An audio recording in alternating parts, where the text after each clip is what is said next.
వైసీపీకి చెందిన ఎమ్మెల్సీ దువ్వాడ శ్రీనివాస్ను ఆ పార్టీ నాయకత్వం సస్పెండ్ చేస్తున్నట్టు ప్రకటించింది. పార్టీ నాయకత్వం దువ్వాడ శ్రీనివాస్ను సస్పెండ్ చేస్తున్నట్లు వైసీపీ అధికార ప్రకటన విడుదల చేసింది. కేంద్ర కార్యాలయం నుంచి ఈ ఉత్తర్వులు రావడంతో జగన్ ఈ నిర్ణయం తీసుకున్నారని అర్థమవుతుంది. పార్టీ క్రమశిక్షణ ఉల్లంఘనకు పాల్పడినట్టు దువ్వాడపై వరుసగా ఫిర్యాదులు రావడంతోనే శ్రీనివాస్పై సస్పెండ్ వేసినట్లు ప్రకటనలో తెలిపింది.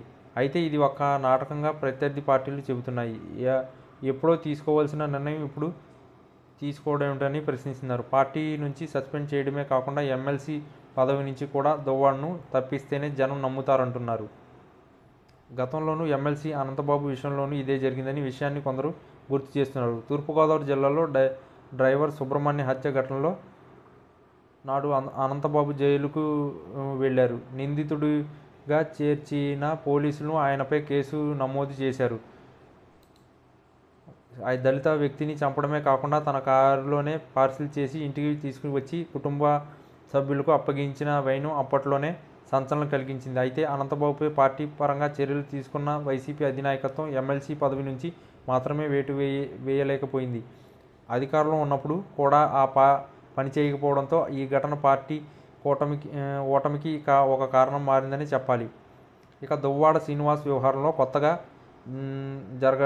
జరగట్లేదు. గత కొన్ని నెలలుగా జరుగుతున్న తంతు ఇది. దాదాపు ఏడాది కాలం నుంచి ఈ డ్రామా నడుస్తుంది. దువ్వాడ శ్రీనివాస్ భార్య వాణి, ఇద్దరు కుమార్తెలు ఆయన ఇంటి వద్ద ఆందోళనకు దిగారు. దువ్వాడ శ్రీనివాస్తో వాణి వివాహమైంది.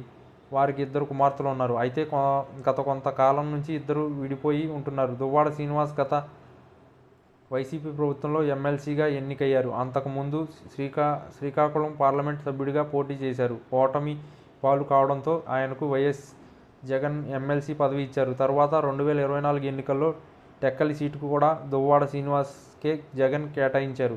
దీంతో పాటు మాధురి అనే మహిళతో బయట చక్కెర్లు కొడుతున్నారు. అయినా సరే ఇప్పటి వరకు పార్టీ చర్యలు తీసుకోలేదని పలువురు ఆరోపిస్తున్నారు. వైసీపీ అధికారం కోల్పోయిన తర్వాత దువ్వాడ శ్రీనివాస్ ఫ్యామిలీలో రచ్చ మొదలైంది. ఇది టెక్కలిలోనే కాకుండా రాష్ట్ర వ్యాప్తంగా చర్చ అయ్యింది.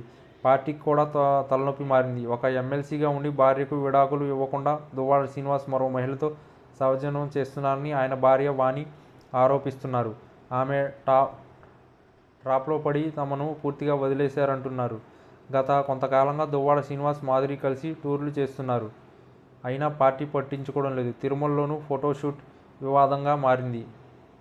అయినా చర్యలు తీసుకోలేదు. ఇప్పుడు తాజాగా ఆయనపై సస్పెన్షన్ వేటు వేయడం డ్రామాగానే చూడాల్సి వస్తుందని, పార్టీకి ఉత్తరాంధ్రలో జరుగుతున్న డ్యామేజీని కాపాడుకోవడానికే ఇప్పుడు సస్పెన్షన్ వేటు వేశారంటూ కామెంట్స్ సోషల్ మీడియాలో కనిపిస్తున్నాయి. అందులో నిజం కూడా ఉంది కదా.